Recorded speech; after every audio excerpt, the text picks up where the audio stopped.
Wala. Inindian po kami yata, di kami nagpagkita eh. Ano na ako ay 30. Ang usapan 9. Abay, 10 na wala pa. Di umalis na ako. Ang usapan po alas 9. Ako'y dumating ay 30. Abay, 10 na. 10 o'clock, abay wala pa. Ano yun? Ano yun? Kamusta mga kalingap, mga kadonis? Anong nangyari? Pambihira naman. Excited pa naman ako simula kagabi pa. Kanina, hindi ako kumain dahil magdadala sana ako ng popcorn para mapanood ko yung mga pangyayari dyan na ipapalabas na ibablog ng ating pong mga kasamahang kalingap charity vlogger. Pero ang nangyari, hindi nga raw dumalo ito pong si Kapisot. So, kanina lamang, napanood ko po yung live ni Kapisot at sabi niya, utak daw ang ginamit niya. Hindi lang basta daw tapang kung hindi utak. Utak. Akalain mo yun?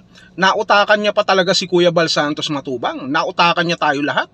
Expected pa naman natin kagabi pa na talagang magkakaharap sila sa prosecutor's office dito sa piskalya. At sila po ay magpepresenta ng kanilang mga dokumento lalo na dito sa parte ni Kapisot na mayroon po siyang counter affidavit.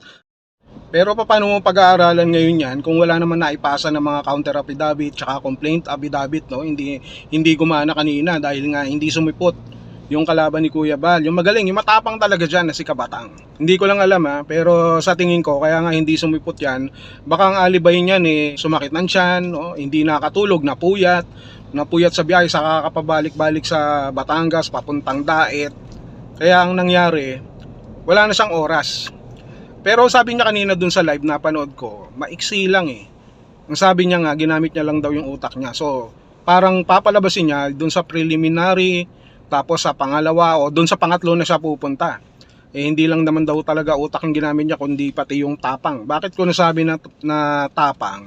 Dahil kapag sa oras na hindi ka naka-attend ng inyong paghaharap dyan sa kaso na yan, hanggang pangatlo, malamang warrant of arrest na yung kanyang hinihintay. So siguro yun ang gusto niyang antayin, warrant of arrest. So papalabasin niya na nautakan niya si Kuya Bal at nautakan niya tayo lahat dito sa Kalingap dahil wala nga tayong napala. Maraming nag-aabang, meron pang dapat na media dyan pero hindi na nangyari kasi nga alam nyo na hindi po sumipot yung isa sa pinakamatapang po na talagang kritiko ng Kalingap. Pati ito nga ay siguro nagdidiwang sila ngayon na hindi ko malamang dahilan kung dapat ba sila magdiwang o baka naman parang suicide yung ginagawa ni Kapisot dahil inaakala niya na nakaisa siya pero mukhang mas mahihirapan siya.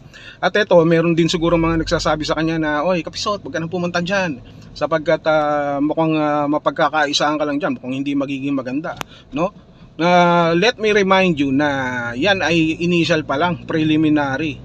Wala pang matinding paghaharap dyan. Presentasyon pa lang yan ng mga dokumento, panunumpa at titignan ng piskalya kung mayroon ba talagang bigat. Kagaya na sabi ko kanina sa vlog, kung may bigat at mayroong tinatawag na probable cause o prima facie evidence, doon pa lang pwede na silang maglabas ng resolusyon na iakyat yan o ipasa na sa korte para maumpisahan na. At kung suswerte-swerte nitong si Kapisot, siyempre malalabasan na siya ng warrant of arrest at yun siguro yung inaantay niya.